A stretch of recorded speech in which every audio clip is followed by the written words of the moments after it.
구독, 좋아요. 그 민주당의 김우현 같은 경우에는 이진숙 방통위원장에 대해서 이진숙 씨라고 했다가 지금 논란이 일고 있습니다. 그리고 이진숙 방통위원장도 역시 김우영 씨 하면서 맞받아치는 모습이 있었는데 우선 왜 이진숙 씨라고 이렇게 한 것부터가 문제가 아니냐 이런 식의 비판이 나오고 있거든요. 어떻게 봐야 할까요? 윤석열 정부 때부터 이진숙 방통위원장에 대해서는 민주당이 굉장히 많은 공격을 했습니다. 특히 최민희 과방위원장부터 해서 최민희 과방위원장이 그리고 김어준과 친합니다. 친분이 있어요. 그러니까 이런 사람들이 계속해서 이 언론을 본인들 손아귀에 넣고 주무르기 위해서 사실 지금 언론 노조를 통해서 영향력을 발휘하고 장악을 하고 있어요.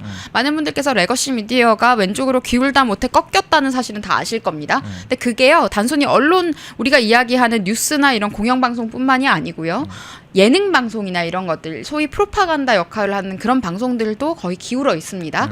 그런데 지금 방통위원장으로서 이진숙 위원장은 여러 가지 방송의 중립성이라거나 이런 것들을 제고하기 위해서 노력을 했던 사람이고 그리고 MBC 출신으로 종군 기자도 하셨었고 여러 가지 본인의 신념이 굉장히 확고한 사람입니다. 근데 이 신념이라는 것이 편향적인 정치 이념이 아니고 원칙을 확실히 해야 한다라는 말씀이거든요.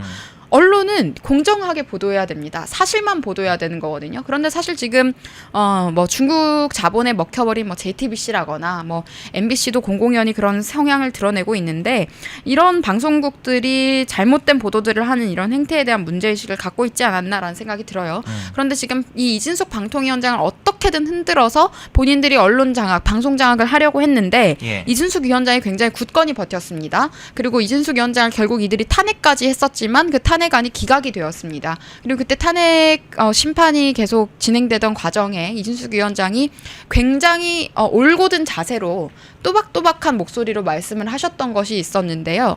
그게 너무나도 인상 깊었습니다. 그때 뭐라고 하셨냐면 제가 국민의힘이 추천한 방통위원장이라고 할지라도 방송의 중립성과 공정성을 위해서 공직자로서 역할을 수행하고 있다. 그렇게 하기 위해서 일을 한다라는 이야기를 또박또박 하셨었거든요. 그리고 기각이 되었었는데 그러니까 지금 어떻게 해서든지 이진숙 방통위원장을 무너뜨리기 위해서 이들이 총공세를 펼치고 있는 거고요. 그래서 이 과정에서 어느 지점까지 이미 갔냐면 방통위를 폐지하겠다라는 이야기가 이미 나옵니다. 민주당에서 방통위를 폐지하고 방통위를 대체하는 새 기구를 아예 만들어버리겠다. 그렇게 하면은 이진숙 위원장과 이 모든 조직 체계를 다 없애버리고 자기들이 임명한 사람 그냥 꼽겠다는 거예요. 그렇게 해서 방송을 장악하겠다라는 거거든요. 그래서 이게 굉장히 위험한 발상을 이들이 이미 하고 있는데 이진숙 위원장은 마지막 순간까지도 어떻게 보면 우리가 이순신 장군 이야기를 하는데 마지막 순간까지도 적과 싸우기 위해서 지금 이 적이라 함은 대한민국 언론과 방송의 질서를 훼손하는 본인들의 이익을 위해서 훼손하는 아주 편향적인 그 기득권들을 이야기를 하겠죠. 그들과 지금 맞서서 정말 혼자서 굉장히 외롭게 싸우고 계신 분이다. 맞아요. 그래서 제가 최근에 가장 응원하는 분입니다. 제가 제일 최근이 아니라 12월부터 계속 응원을 하고 있었는데요. 이렇게 모욕까지 당하시는 걸 보고 너무 화가 났습니다. 그러니까 이들이 이진숙 위원장의 이런 신념이나 결기가 굉장히 강직하다 보니까 이제 기분을 건드리는 공격이라고 하죠. 감정적으로 감정선을 건드리는 공격을 하기 위해서 이진숙 위원장에게 이제 반말을 쓰면서 뭐 이진숙 씨 이런 식으로 이야기를 하면서 아주 무례한 태도로 좀 건들거리면서 얘기를 하더라고요. 이름 모를 민주당 의원이. 민주당에 이름 모를 의원 굉장히 많지 않습니까? 저도 이 사람 처음 들어봤어요. 네네. 이름 모를 의원이 그런 식으로 함부로 이야기를 하는 걸 보고 정말 경악을 했었는데 이진숙 위원장께서는 언제나 한결같이 올곧은 자세로 그리고 또박또박 말씀을 또 하시더라고요. 그분께도 이제 똑같이 C로 이야기를 하시면서 얘기를 하셨는데 잘하셨다고 생각을 합니다.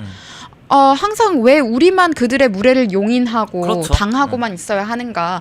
그리고 굉장히 우아하게 그것을 받아쳤다라는 생각을 했고요. 정말 힘드실 겁니다. 많은 응원이 필요하실 것이고 또 이들이 방통위를 정말 폐지하고 새 기구를 만들면 또 어떻게 될지 모르는 상황인데 앞으로 좀 많은 국민분들의 응원과 지지가 필요한 상황이 아닐까. 그리고 이진숙 방통위원장에 대해서 모욕을 한 민주당 의원을 대상으로 지금 고소를 하셨더라고요. 그래서 그런 것들도 저는 앞으로 보수도 그런 부분들을 조금 더 강경하게 대응할 필요가 있지 않나. 그냥 맞고만 있지 말고. 네, 그런 게 필요하지 않나라고 생각합니다. 자, 그리고 이제 노란봉투법 얘기로 넘어갈까요? 네. 이게 심각해요. 노란봉투법 때문에 기업들 해외로 빠지면은 그때 가서 법을 고치면 된다. 해당 발언 누가 했냐? 정책실장이라는 사람이 이런 말을 했어요. 네. 예? 노란봉투법 때문에 기업들 해외로 빠지면은 그때 법을 고치면 된다. 지금 여기 사진에 보이는 것처럼 경제 6단체가 노란봉투법 수정을 촉구하면서 기자회견을 하고 있습니다. 지금도 최근에 이런 상황인데 정책실장이라는 사람이 노란봉투법 때문에 기업들 해외로 빠지면은 그때 법을 고치면 된다 이러고 있습니다. 이 발언 얼마나 무책임한 발언입니까? 이거 어떻게 보십니까? 노란봉투법은 윤석열 정부 시작했을 때부터 이들이 통과시키려고 했었어요. 예. 그리고 윤석열 대통령이 대통령으로서 수행할 수 있는 정말 최후의 방어선 같은 거죠. 예. 거부권 수행을 통해서 계속 막아오기는 했습니다.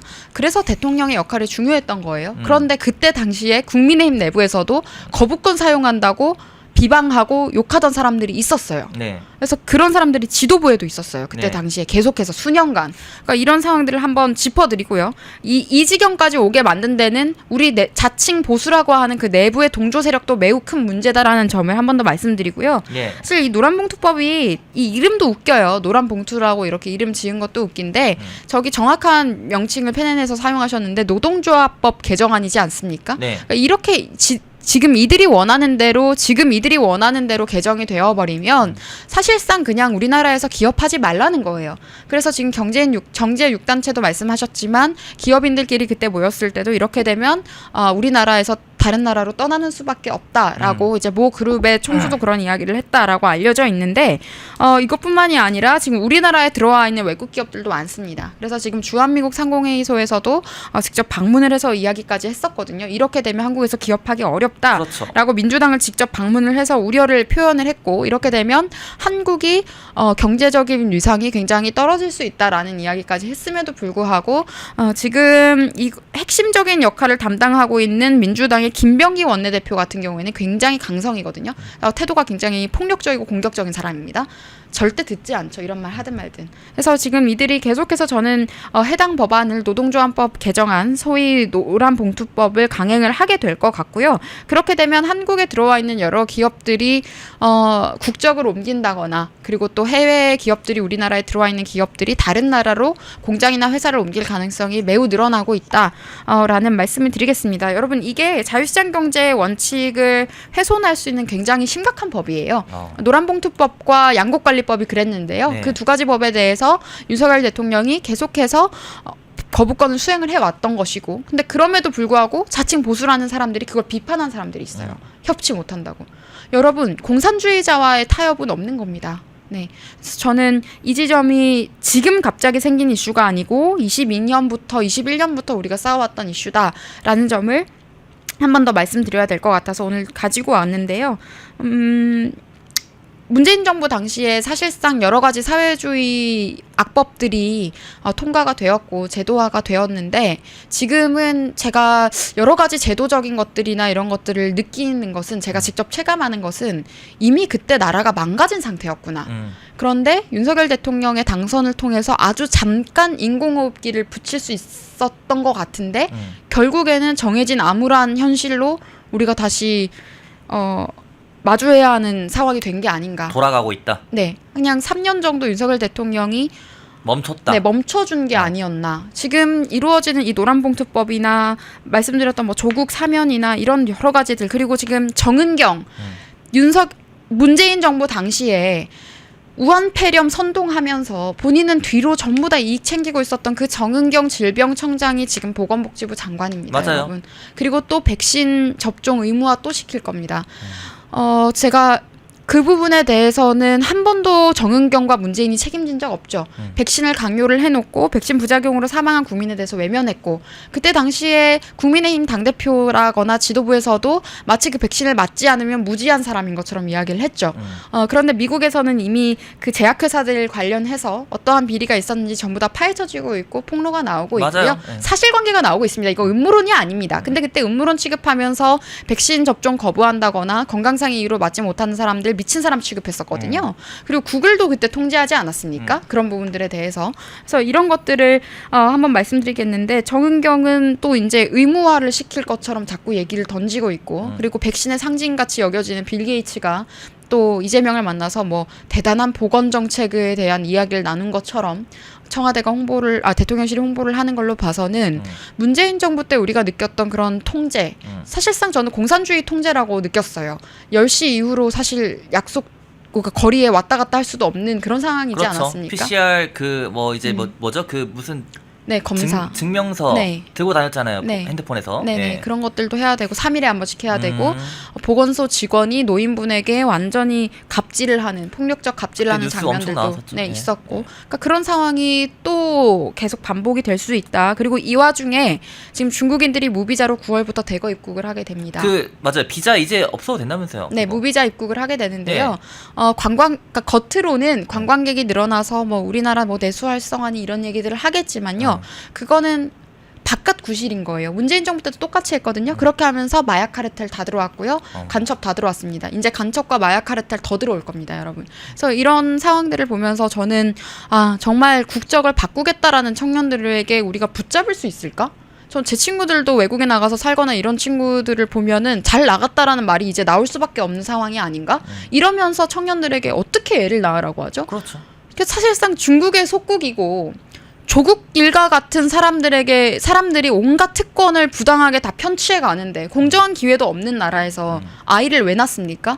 우리가 느꼈던 좌절감을 아이들에게 대물림시켜주기 위해서 아이를 낳아야 합니까? 그리고 세습 정치인들이 정치인 노릇하기 위해서 뭐 백성 만들어줘야 되나요? 그거 아니잖아요. 아니죠. 그래서 앞으로 나라의 앞날이 더욱더 암담해지고 있다. 근데 이런 것들을 과연 지금 우리는 전당대회에 출마한 분들께서 알고 계신지 잘 모르겠어요. 모르는 것 같아요. 누구든. 네. 청년 최고 후보라고 해도 모르는 것 같아요. 그러니까 당대표 후보군도. 네, 당대표 후보군, 최고위원 후보군, 청년 최고위원 후보군도 다 모른다. 대부분 모르는 것 같고요. 그래서 좀 아는 것 같다고 제가 생각이 들고 제가 생각하는 여러 가지 가치와 맞는 방향을 말씀하고 계신 분은 저는 김민수 후보라고 생각합니다. 최고위원 후보죠. 네, 예. 이게 우리 중도 확장성이라는 이야기를 하기 위해서는 우리 내부의 이념적인 정체성을 명확하게 해야 된다. 가치를 명확하게 확립해야 한다라는 이야기를 계속 하고 계시고 당대표 후보군에 대해서는 사실은 기대가 저는 없습니다. 솔직히 말씀드리면 기대가 지금 크지 않은 상황인데 최고위 역시 당대표만큼 중요하니까요. 이런 분들 그리고 또 뭐 제가 다른 분들 다 비하한 건 아니고 많은 토론이나 메시지나 이런 것들을 보시고 비하가 아니라 기대가 없다는 게 비하는 아니죠. 네, 그러니까 비판도 아니고요. 우리가 이야기하는 이런 자유의 가치랄까요? 이런 것들을 조금 더 대변할 수 있는 그리고 본인이 정말 얕은 셈법으로 오락가락하고 정신없이 살아온 그런 사람들 말고요. 정말 지금 정말 열악한 상황에서 민주당과 타협 없이 투쟁하고 그리고 쟁취해낼 수 있는 인물들이 좀 지도부에 선출되어야 하지 않을까라고 생각이 듭니다. 독립, 성장, 역전, 패능경제TV 권미란입니다. 8월 25일 매일 저녁 8시 경제독립 8시 라이브 방송이 시작됩니다.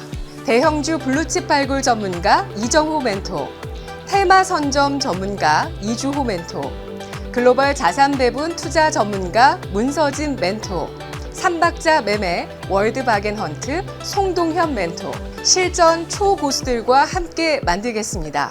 여러분의 투자 라이프를 180도 바꿔줄 경제 라이브, 경제독립 8시, 매일 밤 8시에 뵙겠습니다. 펜앤마이크와 광동이 함께 준비한 초저분자 콜라겐으로 피부 속까지 촘촘하게 관리하세요. 하루 두 알로 피부 보습, 탄력 개선, 체내 흡수에 용이한 저분자 PC 콜라겐, 부원료 또한 탄탄하게 펜앤마이크 TV 단독 할인 1개월분 한 박스에 13,000원, 3개월분 3박스에 30,000원. 펜앤마이크 구독자 전용 댓글 상단 할인 링크에서 구매 가능합니다. 전화 문의는 1661-6915, 전화 문의는 1661-6915. 펜앤마이크와 광동이 함께 준비한 머리부터 발끝까지 모든 순간 풍성하게 광동 효모 비오틴 하루 한 번으로 가득 채우는 에너지 600mg 맥주 효모 함유 목 넘김 좋은 알약 타입 펜앤마이크 TV 단독 할인 1개월분 한 박스에 15,000원 3개월분 3박스에 35,000원 펜앤마이크 구독자 전용 댓글 상단 할인 링크에서 구매 가능합니다. 전화 문의는 1661-6915 전화 문의는 1661-6915 펜앤마이크에서 추천하는 영상도 보고 가세요. 다른 영상도 즐기시려면 구독 버튼을 꼭 눌러주세요.